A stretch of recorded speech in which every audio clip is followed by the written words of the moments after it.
Olá, começa agora o JR Entrevista. A Câmara dos Deputados aprovou a urgência para a votação do projeto de lei que pretende liberar a mineração em terras indígenas.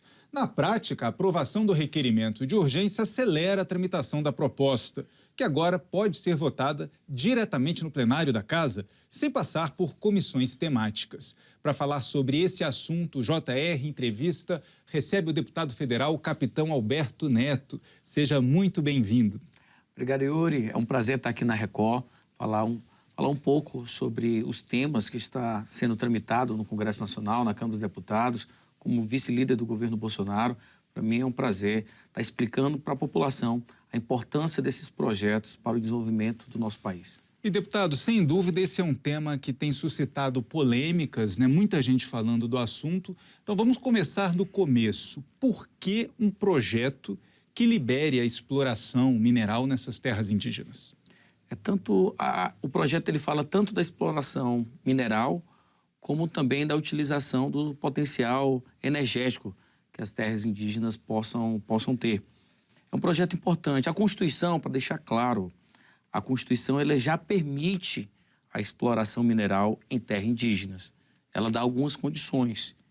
A principal condição é que os povos indígenas sejam ouvidos e queiram essa exploração. Só que a Constituição, ela trata de maneira geral da nossa legislação. Ela dá os princípios, os valores. Nós precisamos de uma legislação infraconstitucional para regulamentar, para que o juiz, na hora de decidir em alguma polêmica, ele tenha uma lei que ele possa se basear. Não fique somente numa questão subjetiva da Constituição. E aí eu posso te dar um exemplo lá no Amazonas. Lá no Amazonas nós temos 3 grandes depósitos de fertilizantes. É um fertilizante primário que é o potássio. O Brasil hoje importa 95% de potássio. E agora na guerra da Rússia contra a Ucrânia, o preço do potássio subiu, né? O preço dos fertilizantes subiram. A Bielorrússia tem vende muito potássio para o Brasil, então nós podemos ter dificuldades. Agora imagina, por que nós estamos importando 95% de potássio? O Brasil sendo o país do agronegócio, só que nós temos esse fertilizante. E o que aconteceu no depósito de Autazes? Então nós temos 3, Autazes, Fazendinha, que fica ali na Calha do Madeira, Nova Olinda do Norte, e no Arari, que é em Taquatiara. O de Autazes está muito adiantado. Teve a Potássio do Brasil ganhou o leilão. Quando começou a ouvir os povos indígenas, estava tudo certo para começar a exploração, porque não é uma exploração simples. Tem uma tecnologia nova, não tem grandes impactos ambientais, a exploração do potássio. Porém, ela é algo complexo, ela demora 4 anos para começar a extrair o potássio em si. Lá a base do depósito é silvinita, que é o cloreto de potássio. Então, para fazer a extração refinada, demora 4 anos para começar mesmo a ter... A produção, de fato, né, demora 4 anos a partir do momento que se começa a trabalhar no local. Perfeito. E aí o Ministério Público, usando a Constituição, lógico, né, mas como não tem nada regulamentado, solicitou que houvesse um ou outro povo indígena que fica a 200 quilômetros do local onde vai ser a exploração do potássio. E, lógico, a Potássio do Brasil, não, a gente vai ouvir, nós queremos começar a explorar para beneficiar todo o Amazonas, do nosso país. Só que não, mas não pode ouvir para amanhã. Você tem que ouvir e aguardar 2 anos. Lógico que esses 2 anos estão acabando, logo vamos começar a exploração do potássio em Autazes. Mas você analisa o atraso que nós tivemos. Se a gente tivesse começado já anos atrás, nós estávamos muito próximos de começar a produzir potássio no Brasil. Mas a falta de regulamentação, e é apenas 1/3 do depósito, são terras indígenas. Os outros depósitos, Fazendinha e o Arari, não tem terras indígenas. E o da Fazendinha, no governo da Dilma, teve um leilão também. Que o dono desse depósito é a Petrobras. Teve um leilão, só que na hora, nós não temos as informações precisas, mas quando a empresa Falcon ganhou, quando foi assinar o contrato, teve um distrato, a Petrobras teve que devolver 150 milhões para a empresa, dinheiro nosso, dinheiro brasileiro, devido a essa quebra de contrato. Uma irresponsabilidade. A gente precisa tratar o nosso país de maneira responsável, levando desenvolvimento, principalmente para os povos indígenas. Porque a regulamentação diz o seguinte, olha, a terra pertence aos índios. Se eles querem a exploração, eles vão ser ouvidos, nós queremos usar mineração, nós podemos usar aqui a questão energética, tudo bem, pode ser utilizado. Lógico que ele vai ser compensado por isso. Então, ele vai ganhar um valor por isso, vai ter uma indenização aos povos, eles vão obter royalties, nós vamos levar infraestrutura, mais dignidade para os povos indígenas, que hoje eles estão ainda de maneira rudimentar, com precariedade na questão da saúde, não tem água potável, a infraestrutura de saúde ainda é muito ruim. E ao fazer esse tipo de exploração, inclusive eu tenho até um projeto que é de mineração indígena, para que o índio, se ele quiser minerar na sua própria terra, ele tenha uma regulamentação também para que ele possa utilizar da maneira que ele quiser, porque a terra é dele. Agora, deputado, os críticos a esse projeto levantam duas questões, principalmente. Uma é a questão ambiental, que apesar do avanço da tecnologia, toda mineração, ela traz ali um impacto ambiental, por maior que seja o cuidado, você tem rejeitos, você tem um risco de um vazamento. Quando se pensa em Amazônia, o senhor conhece muito bem, né, muitos rios que se intercomunicam. Então, existe um risco ali, né, de alguma coisa sair errado e acontecer uma tragédia ambiental, como já aconteceu em outros casos de mineração. Além desse risco ambiental, se fala também que a maior parte das grandes reservas já identificadas de potássio, de outros minerais, estão fora. Então, que para estimular essa exploração, os exemplos que o senhor trouxe, por exemplo, não estão em áreas demarcadas. Então, por que a necessidade de se avançar com essa exploração nas áreas já demarcadas? Primeiro, é porque a própria Constituição pede uma regulamentação. Então, o Congresso tem que fazer o dever de casa, né? Nós estamos lá para legislar contra a legislação mais saudável. Se a terra pertence aos povos indígenas, e se eles quiserem explorar, eles têm o direito. Nós não podemos deixar os nossos povos indígenas à mercê de ONGs.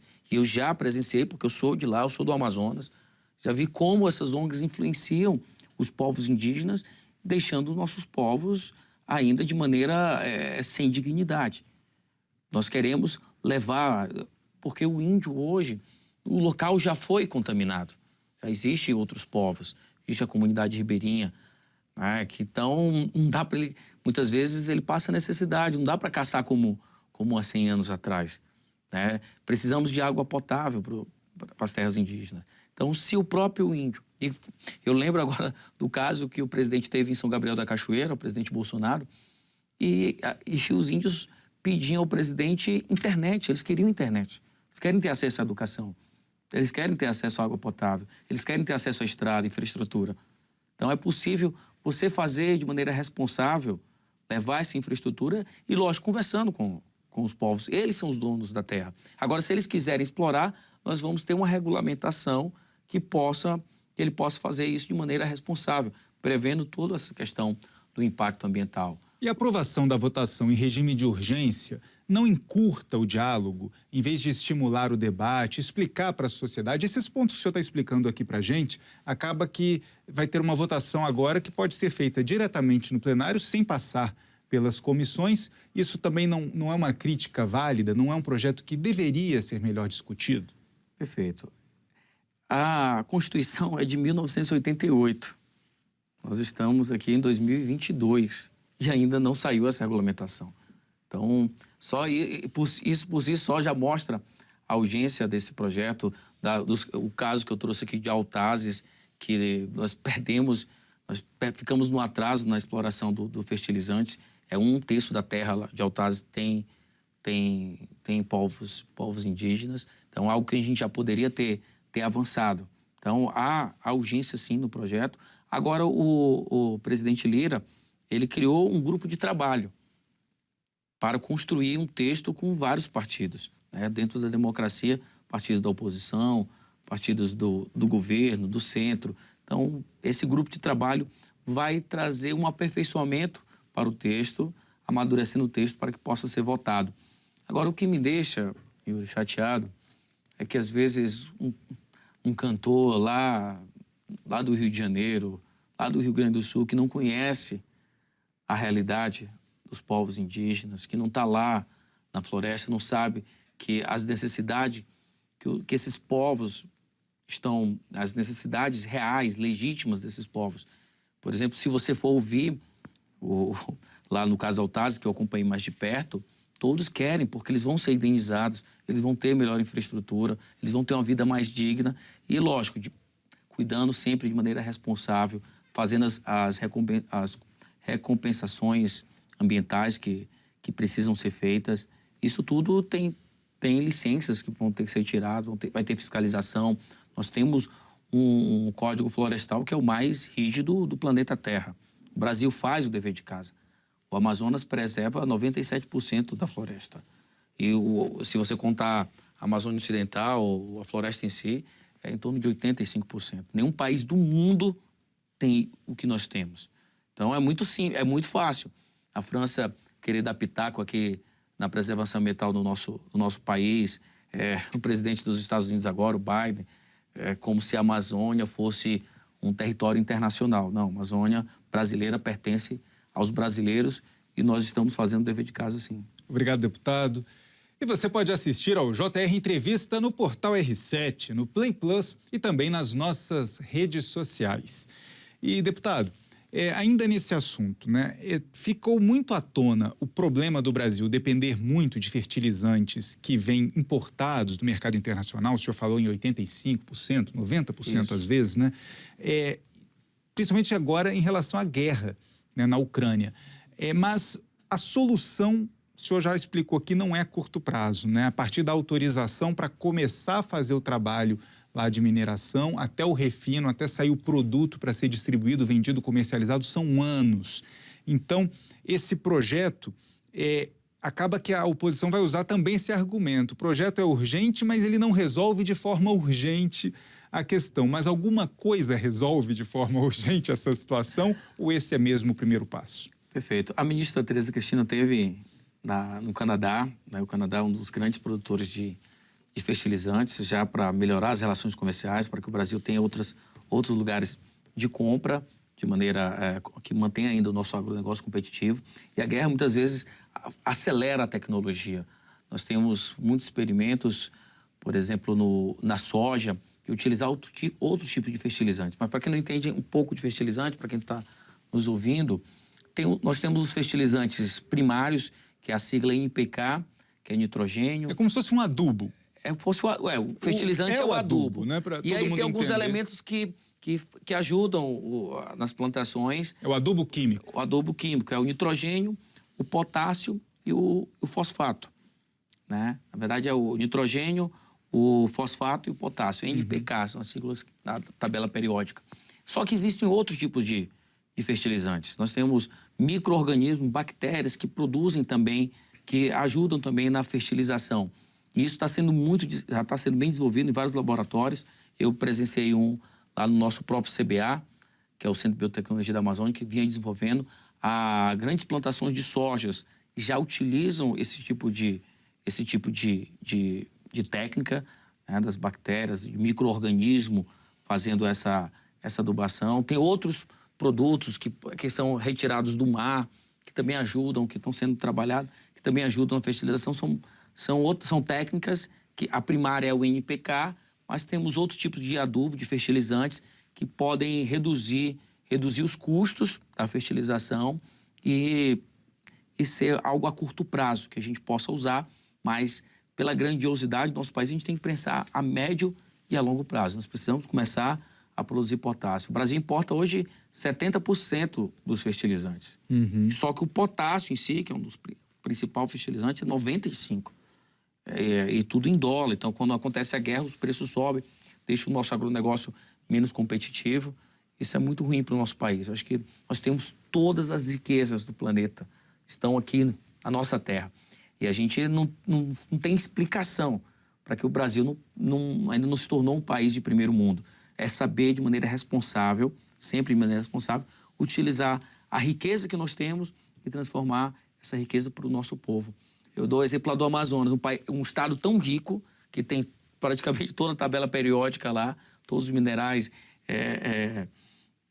além da questão mineral, a questão climática, a biodiversidade, coisas que só existe lá, por exemplo, a gente não consegue transformar isso em um negócio, a gente não consegue levar essa riqueza para o povo. A maioria dos municípios do Amazonas tem um baixo índice de IDH, um dos menores do Brasil.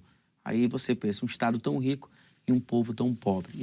Isso é irresponsabilidade. E para encerrar o assunto de exploração das terras indígenas, queria que o senhor também explicasse para a gente essa questão. Falamos bastante, né, da questão da mineração, mas a exploração energética, desse potencial energético, a exploração turística dessas regiões, tudo isso está contemplado nesse texto em tramitação na Câmara. Perfeito. O texto não fala só de mineração, mas também a questão energética, que é importante, e vai ter um estudo técnico, quais são as áreas indígenas que têm esse potencial energético. A questão energética, ela é primordial para o crescimento de um país. O país só consegue crescer se tiver um bom potencial energético para a nossa indústria. Em alguns lugares acaba conflitando algumas áreas indígenas. Por exemplo, vamos dar outro exemplo aqui do Amazonas, que é onde tem... De onde o senhor veio, onde né, eu afinal? vim, né, onde eu sou... E tem uma grande... E a maior população indígena está no meu estado, lá em São Gabriel da Cachoeira, o município que tem a maior população indígena. Mas, por exemplo, o Amazonas tem vários blocos de gás natural. E lógico que esse gás vai conflitar em muitos lugares com terras indígenas. E aí a gente vai ter uma legislação, um regulamento que vai tratar sobre isso com responsabilidade, ouvindo, de acordo com a Constituição, ouvindo os povos indígenas, entender as compensações, a indenização para os povos, levar mais dignidade, infraestrutura para esses povos que estão sofrendo há já algum tempo. Há muito discurso em favor, eu falo aqui usando um pouco da política agora, muito discurso da esquerda e de outros países em favor dos povos indígenas, mas pouco foi feito. Deputado, sobre as eleições deste ano, o senhor trocou republicanos pelo Partido Liberal. Foi um convite do presidente Jair Bolsonaro, que também está no PL. Como é que fica a situação aí? Gera ciúme entre outros partidos da base aliada? O senhor se sente mais confortável no PL? Explica pra gente o que aconteceu. Por que o senhor mudou de partido? Primeiro, eu sempre estive ao lado do presidente. No Republicanos, onde tenho muito orgulho de ter participado dessa família, esse partido maravilhoso que me deu oportunidade de crescer politicamente, de estar em lugares estratégicos dentro do parlamento. Então, dou um processo de continuidade. Continuo ao lado sempre estive no partido agora no partido do PL, no Partido Liberal, que é o partido do presidente. Vou continuar ainda fazendo a defesa do governo. É mais uma questão, o presidente não fez o convite, porque o presidente ele precisa do apoio dos republicanos, ele precisa do apoio do progressista e de outros partidos, do PSC, Partido Social Cristão. Não é o presidente que está tirando parlamentares de partidos aliados. Isso eu queria deixar muito claro. O presidente não está fazendo esse tipo de articulação. Eu recebi várias ligações insinuando isso, trazendo essa insinuação. Não existe isso. Agora, mostra que o presidente está muito forte. Quando o PL agora se transforma no maior partido da casa, quando finalizar a janela partidária ainda vai até o dia 1º de abril, né? Mas tudo indica que o PL se tornará o maior partido da casa. Essa é a estimativa do partido. Essa é a estimativa. Né? Nós temos uma previsão de 67 Porque quando a gente deputados. Pergunta para o União Brasil, eles dizem, estamos perdendo parlamentares, mas vamos receber muitos também, vamos permanecer com a maior bancada. Cada partido está fazendo uma conta mais otimista, digamos assim. Acredito que sim, mas os números que eu acabei de analisar, né, as previsões de concretizar algumas filiações agora essa semana, o PL vai se tornar o maior partido da casa. Aí você vê o partido do PT não teve esse crescimento. Eu não vi deputados do centro indo lá para o PT. Isso mostra que o presidente Bolsonaro está muito forte para essa eleição. Que eu sei que existe uma pesquisa, as últimas pesquisas já mostram o crescimento do presidente. E a pesquisa, como eu posso dizer, de rua, do olhômetro, ao ver o presidente nas ruas, eu acompanhei o presidente em alguns lugares, como vice-líder do governo, vi o quanto o presidente é muito querido ainda, é muito carismático, mostra, e o reflexo disso está no parlamento, que é onde tem a representação nacional. Se o PL está se tornando o maior partido, é porque o presidente Bolsonaro está muito forte e vai ajudar nas eleições dos seus aliados. E o senhor é vice-líder do governo na Câmara. O governo mostrou, ao longo desse tempo, uma relação de acertos e de equívocos com relação à Câmara, com uma articulação política que teve hora que a gente viu que funcionou e, em outros momentos, a articulação não deu certo. Hoje, a dificuldade é maior no Senado. Na Câmara, com essa grande bancada formada de apoio ao presidente dentro do PL, o senhor acredita que vai ser um ano mais tranquilo, de uma base aliada mais uniforme, nessa tentativa de aprovar os projetos de interesse do governo? Eu acredito que sim. No início do governo, realmente tivemos muitos atropelos, né? Nós tivemos o líder da Câmara dos Deputados, daqui a pouco estava brigando, atacando o presidente. Então, tivemos muitos problemas internos e isso acabou atrapalhando o início do governo do Bolsonaro. Porém, isso já foi corrigido. O parlamento tem muito poder. Nenhum presidente da República, seja qual, pode ser qualquer presidente, o Lula, o Bolsonaro, né, qualquer outro que venha governar nosso país, não governará se não estiver alinhado com o Congresso Nacional, se não tiver articulações políticas. É assim que está previsto na nossa Constituição e precisa ser respeitado. E logo na Câmara dos Deputados nós conseguimos, no outro ano conseguimos resolver isso. Eu sou vice-líder, acompanho de perto as articulações de cada projeto. Então, nós conseguimos, lógico, nenhum sistema é perfeito porque é muito complexo. Imagina, são 513 deputados. Na Câmara dos Deputados, mais de 81 senadores. Na Câmara, nós temos a facilidade dos partidos, a algo mais direcionado e de conversar com os partidos e os líderes partidários conversam com a bancada. No Senado, já não funciona tão bem assim. Cada cabeça é mais independente. É como se cada senador fosse um partido diferente. Então, lógico, eu não sou senador, não posso falar tão bem para o Senado, mas é o que a gente está ali ao lado consegue perceber. Então, o presidente afinou a questão do Congresso, vai estar com a base muito... Ontem essa semana tivemos vários projetos, tivemos facilidade na aprovação de todos os projetos. Obrigado, deputado. O JR Entrevista faz um rápido intervalo e, na volta, a gente conversa sobre a mudança na política de preços da Petrobras e o projeto que alterou as regras do ICMS sobre os combustíveis. Até já.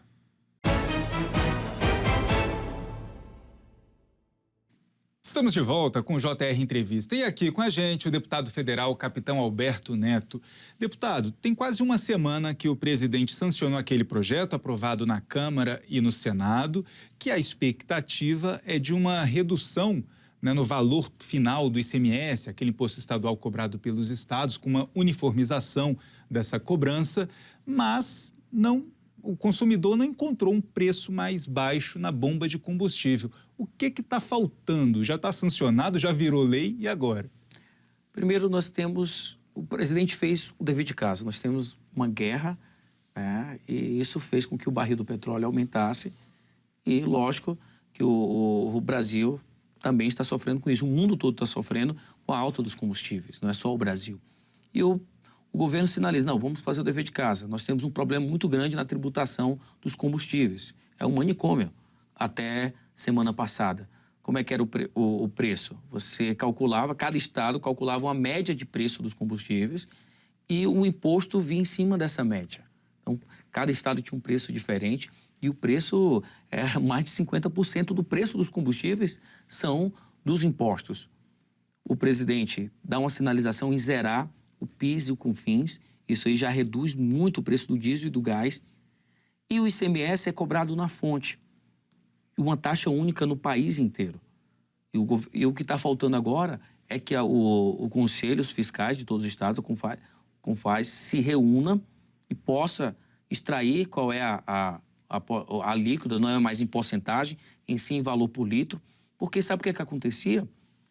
Quando, né, uma crise dessa, o preço do combustível aumentava, era calculada essa média, e os estados acabavam aumentando a arrecadação.